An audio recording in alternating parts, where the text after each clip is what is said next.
Good morning সকলকে। এখন ঘড়িতে টাইম ভোর 4টে। এই যে ছোটো মেয়ে উঠে গেছে, বাবার সঙ্গে গল্প করছে। তো যেটা বলবো, এতদিন আমরা খুব হাসি খুশিতে ছিলাম। তো আমরা চাইলেই তো সব সময় হাসি খুশিতে থাকতে পারি না। জীবনে খুশিতে আনন্দে থাকার জন্য যেটা প্রয়োজন সেটা হচ্ছে টাকা। টাকা ছাড়া কিন্তু খুশি আসে না। যে যাই বলুক না কেন, ভালোবাসা যেরকম প্রয়োজন টাকাও সেরকম প্রয়োজন। তাই ভালোবাসাকে টিকিয়ে রাখতে গেলে কিন্তু পয়সা ইনকামটা খুব জরুরি, এবং সুস্থভাবে ভালোভাবে মানে খাওয়া পড়া করার জন্য পয়সাটা খুবই দরকার। তো প্রায় 1 বছরের বেশি আমরা একসাথেই ছিলাম। তো আমরা 1 বছর পরেই ঘরে এসেছি।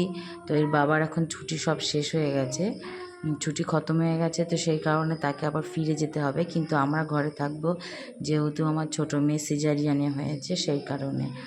তো আজকে তার যাওয়ার দিন।